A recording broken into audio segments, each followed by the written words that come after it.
Hi, I'm Christopher Warnock of Renaissance Astrology, and this video is called Getting Practical about Astrological Talismans.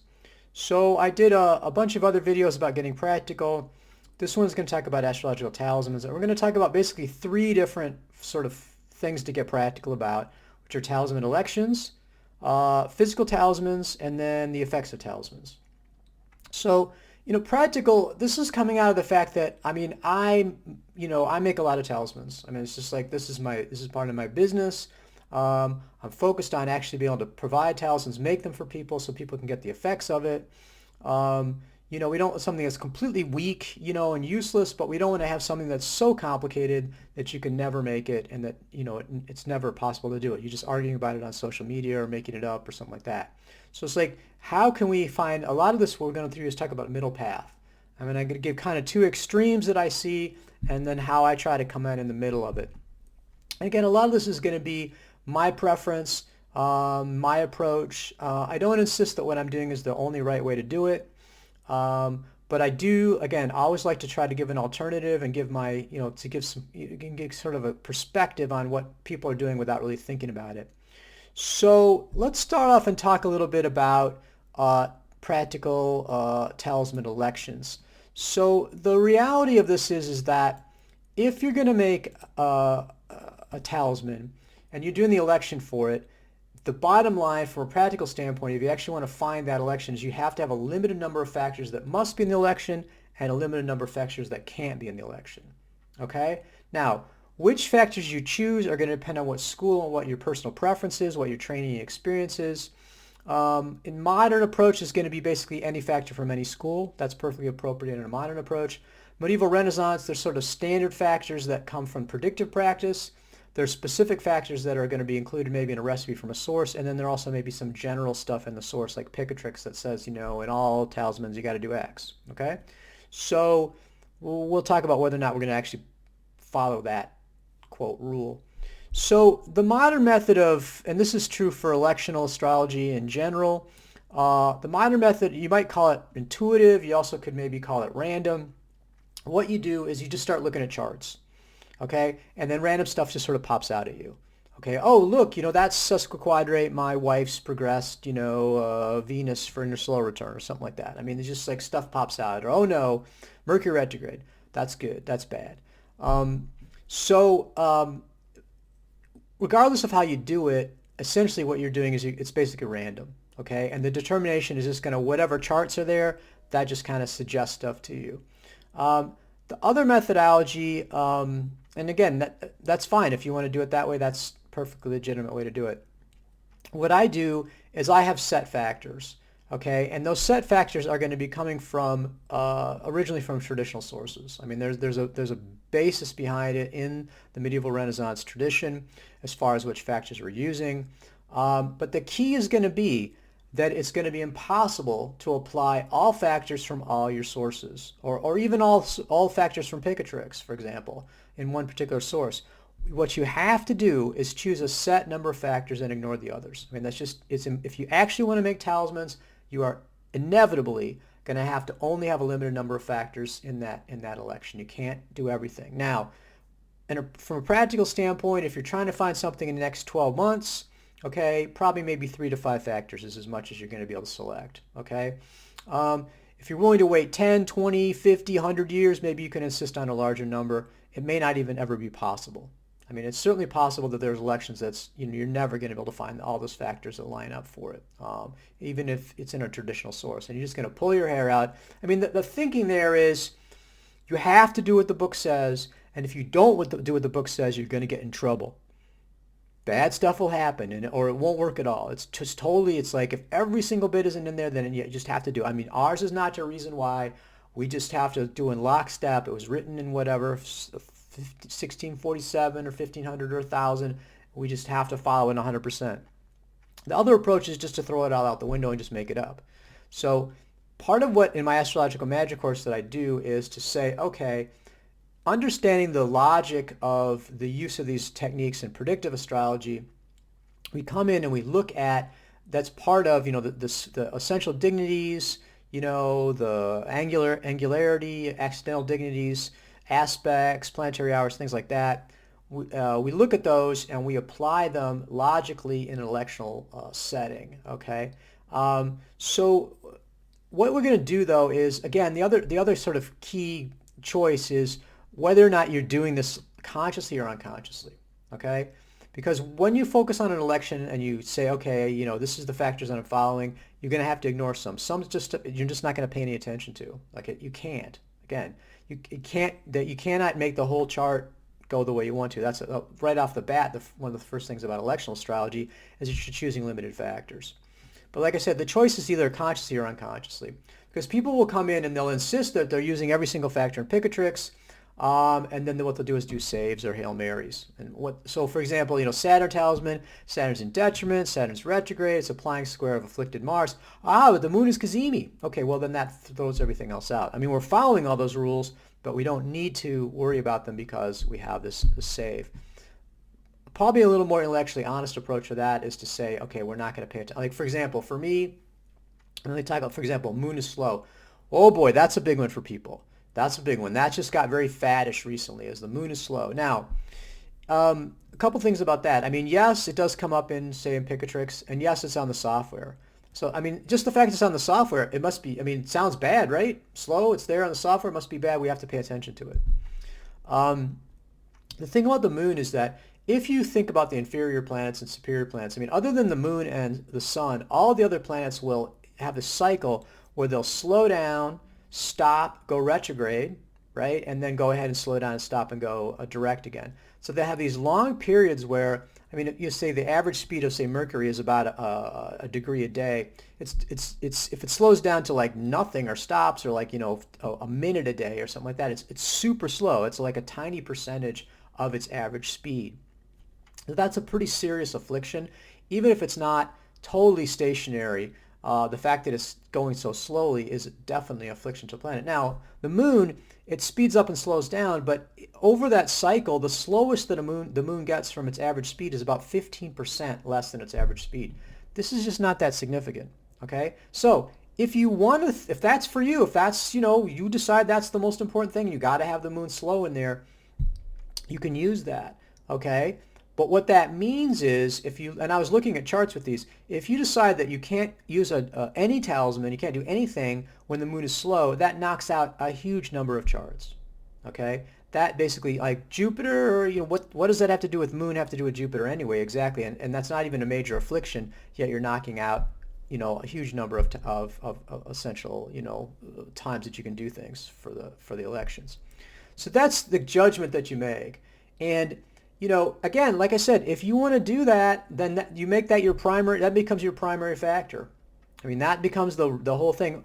I mean, obviously, if you're just going around knocking other people's stuff off, you're not actually trying to do it yourself, you're just trying to complain about other people's stuff, then moon slow is great. Like any of these factors, it's great to blow up other people's elections. But if you actually want to do the election yourself and make talismans, you really have to make these choices about what you're going to do and how vital that is.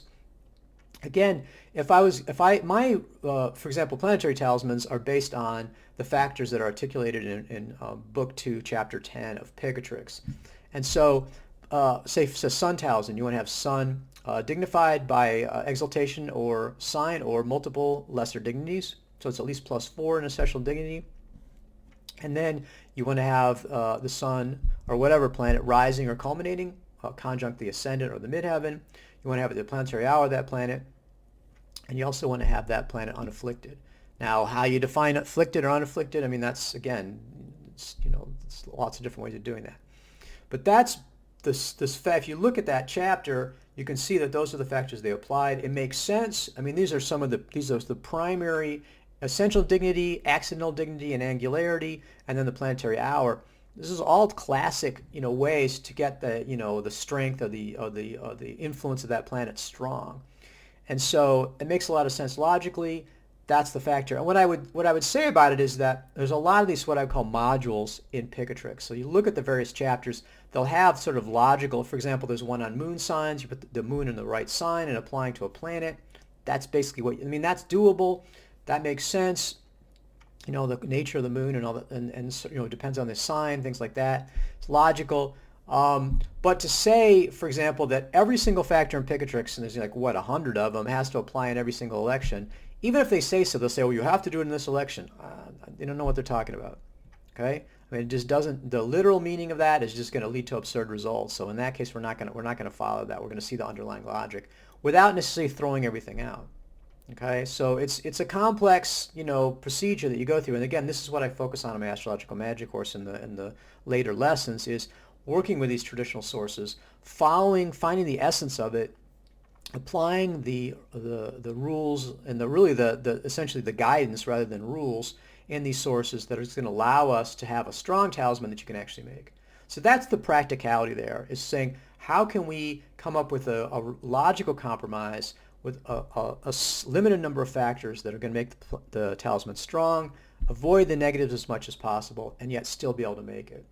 Okay, so that's really kind of what needs to be done, and follow that middle path of practicality in terms of elections. So again, what particular factors? No particular factor is going to be universally good or bad. I mean, combustion is useful, and Bonatti says, if the moon is going from combustion, that's a really good time to do stuff that you want to be kept secret. So what I'll do is have the moon, say in Taurus, going from combustion, and use that. The moon's already strong, and use that as a way for things you want to keep concealed or keep invisible. So there's, depending on the context, things can be good or bad. I mean, you just don't change it because you feel like in this chart it's going to be good because I feel like I want it to be good.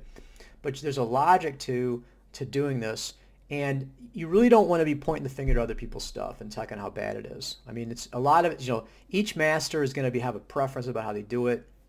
There's a logic to it, and respect that as opposed to going on finger pointing or all this, it's going to be terrible, it's going to be awful or something like that because they don't have a particular factor. So let's talk a little bit about the practical dealing with the physical talisman. So again, I get a lot of people that will email me and ask me questions about talismans. It's new to them, they're not sure about it. And one of the things that people ask me about, for example, I get people emailing me saying if they can physically change the talisman. So there's I want to drill into it, I want to put a gemstone in it, I want to change the design, I want to add something to it, I want to cut a hole in it to hang it, I want to coat it with coatings for tarnish, all these sort of various things. And is it okay to me to do that?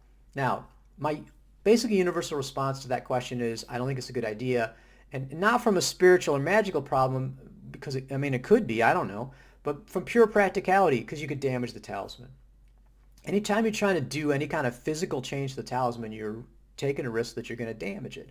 I don't know why you want to do that. I mean, like even to the point of putting oil on it, then you got to get the oil off of it. You can do that, but you're going to have a sticky, oily talisman from now on. And if you're going to try to strip that off with some kind of, caustic cleanser or something, you run the risk of damaging the talisman. Okay, so that's one side. People are like, okay, I'm just going to, do all the stuff to it, no problem. The flip side is it's I can only describe it as paranoia about the talisman itself. I mean, you can't let anyone touch it. You can't let anyone see it. Somehow this is going to totally destroy the talisman. I mean, I've seen this stuff where people you wear nitrile gloves but not physically touch it. I mean, I suppose you'd be using tongs or those nuclear things, radiation gloves or whatever. I mean, I don't really understand what the theory is here. I mean, it seems very physical, sort of scientific somehow, like there's some radiation or something, if people are radiating things or whatever. I mean, is it so fragile that it's going to just be damaged so easily? I mean, why? Why is that? Energy in the room. I had someone who was worried about radio waves or something. I mean, that doesn't, again, all this stuff to me is a lot of confusion about what we're actually dealing with in terms of thinking there's some actual physical effect from it. I mean, I think the standard model for talismans is going to be that they're batteries, it's this dead physical object, and you sort of charge it with some kind of impersonal force. It runs out of the charge, you got to recharge it. When it gets the charge in it, it radiates it. That's why you have to wear it, or it needs to be next to your skin or whatever. But even then, I'm not sure why touching it is a problem. I mean, the battery iPod, I mean, basically it comes down to, don't touch it because it's bad. It's why? Because it's bad. It's why is it bad? Well, I did it and my head exploded. My ears popped out of my head. So obviously that's bad. I mean, it's very subjective, anecdotal stuff. And it's what I would say about it, and this is, again, can be difficult for people, is to try to be aware that these fears and concerns may be internal, okay? This may be psychological. And, what I would say about that is that magic and ritual can be useful for dealing with sort of fears and anxiety, but also I see a lot of situations where it's feeding people's fears and anxieties. So when I think about the not touching stuff, it really has a lot of undertones to me of sort of OCD behavior, like, constantly washing your hands 20 times a day, repeatedly opening, closing doors, making sure the doors are locked, this sort of germ. It's like a germ phobia or something like that. I mean, don't touch me, that kind of stuff. And if you look that up, touch aversion is OCD behavior. So it's like you're kind of projecting that onto the talisman and freaking out about it. And nobody is going to want to own that. Okay? Nobody is going to want to look at that and say, yeah, I'm freaking out. I'm being OCD. They're going to say this, no, this is real. This is actually happening. That's why I'm freaked out. And so that's what I would say about it is it's like probably nobody's going to watch this video and say, oh, you're right, actually being OCD. But I want to put it out there. I want to think about that. And I think that it is, like I said, one of the dark sides of astrological magic is that, a lot of the times what we're dealing with in astrology in general is psychological reassurance, okay? That people are not looking for actual prediction because that could be bad. They're looking to be told everything's going to be okay. And the point of the talisman is, again, everything's going to be okay. Now, the flip side of that is this OCD stuff. So instead of being reassured and feeling better about having the talisman, which is positive, even if it doesn't necessarily get what you want, you flip that into this negativity, this OCD stuff. And what you can see where there's influences that are unconsciously infecting other people with their own negativity and their own freak out, or they're using it as a conscious manipulation of people. If you punch people's buttons, if they're afraid, that gets people's attention. You can shout that, you can freak people out, you can get people paying attention to it, and you can tap into all this negativity and OCD and psychological stuff. So it's like, I'm not saying, see, if I was a skeptic, I would say that's 100% that.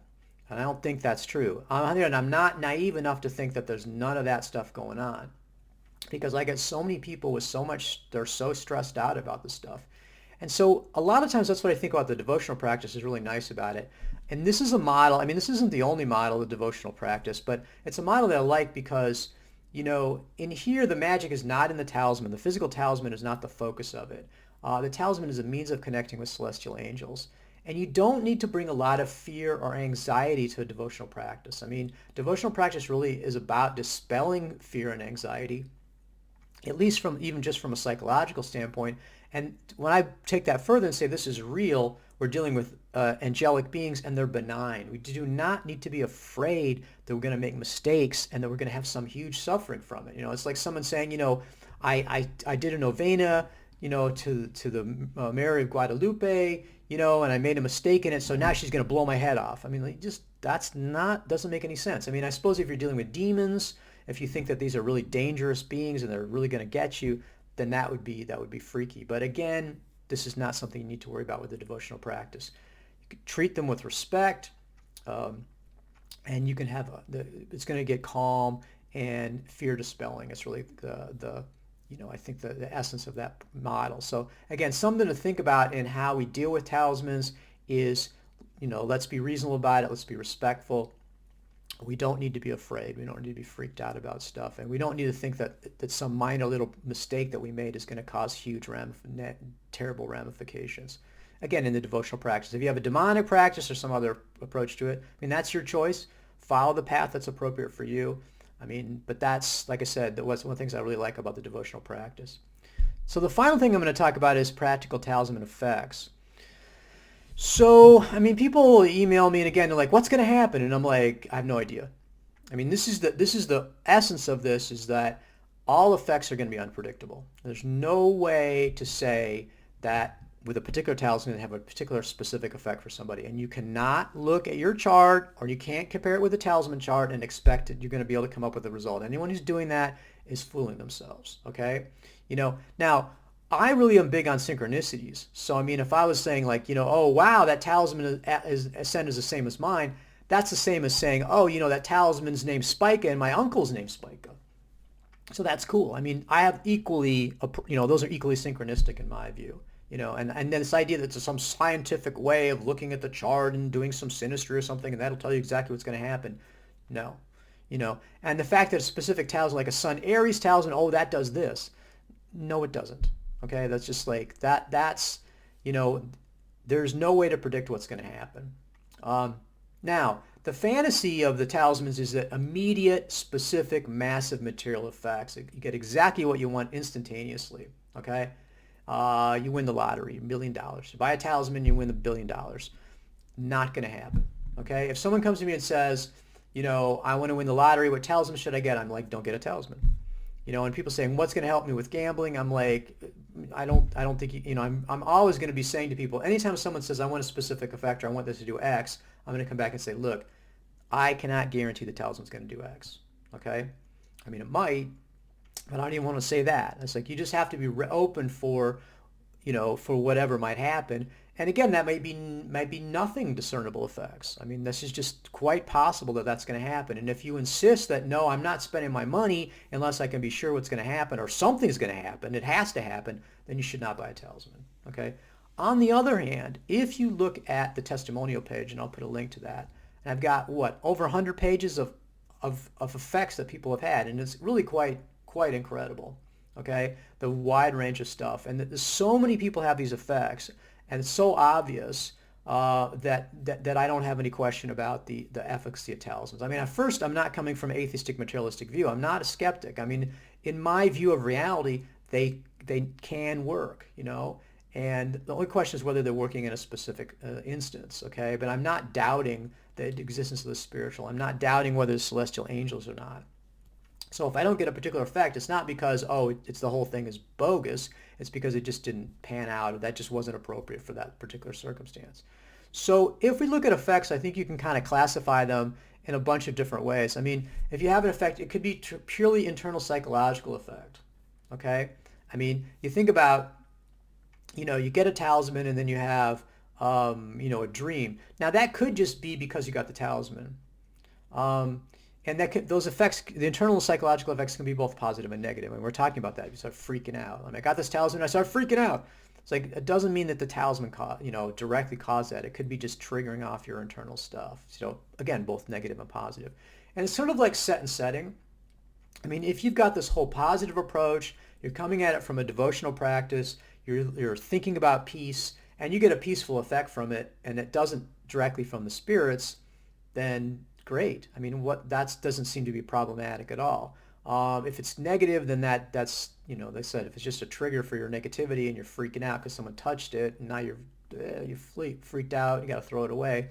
That's not, that's obviously not a good approach to it. Now, what I would say about it is that I think a lot of times the effects are both internal and external and spiritual. Okay, so we have a spiritual effect that's felt internally, but also has an external component to it as well. So that's what I'd say about a lot of dreams and visions, synchronicities. I mean, a lot of people are having this effect. They get a Venus talisman, and they have these incredible dreams about Venus, and Venus comes to them and tells them this stuff, or they see this figure of Venus or whatever. I mean, to me, that's not just, coming from the ego self. That's the connection is there inside of you, but it's also connected to this external spirit. So I think that's, and a whole, dream incubation is really valuable too. That was done a lot in the classical period. If you wanted to have a dream, for example, about health, you'd go to the Temple of Asclepius. You'd do a sacrifice, do a ritual, sleep overnight in that temple, and then you'd have this dream, and you'd get visions and information from that dream. Very, very useful. Synchronicities. I mean, I remember someone telling me they got a third mansion talisman. They're driving around and saw this license plate that said 3 Moon. I mean, really quite incredible. I mean, what it means, I'm not sure, but that I think very much shows the connection. That shows you're kind of in the groove there, and that everything's kind of fitting together, and the talisman's working, And you're talking about spiritual beings. You're talking about spiritual work that we're doing, and having a spiritual effect is the easiest thing and the most obvious thing that's going to happen. And I think that's what happens the most. Now, start getting into material reality. I think a lot of the value of talismans also is in what I call reality warping, and you're giving you that edge, that 1% edge. And it's like, people look at that and sort of turn their nose up at 1%. I mean, what's the point?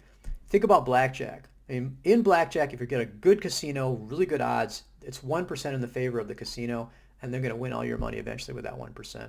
If you count cards, right, you get a 1% advantage, and you can win a ton of money from that. That's why they kick you out for counting cards. So if you're smart about it, if you're using the magic in a practical context, if you've got a whole practical plan that's going along with it, and that's one of the things Jason Miller, I love about his approach, is he says you got to use magic as part of a whole practical plan. There's no point in doing money magic if you don't have a budget, you don't have a business plan, you don't have any way to make money, you're just sitting in your apartment expecting bags of gold to materialize. That's not going to happen. But you can give yourself a boost, give yourself an edge with it, very helpful, particularly over a longer period of time. I mean, Warren Buffett was quoted as saying, no one wants to learn from him because no one wants to get rich slowly, And so this expectation of, again, three wishes and instantaneous wealth without any effort on your part, that trips people up, and that if that's their expectation, then they're going to be disappointed. One thing I would say, though, is like I look around and I see that all the leading astrological magicians, they all seem to be really well off financially. And that's kind of interesting. And I think that's, again, that edge, that reality warping is going. It's that you do all that positive astrological magic, and it has a cumulative effect over time. And I can certainly see that in my life. I mean, I've been, basically my business has been being an astrologer and astrological magic for 20 years, over 20 years.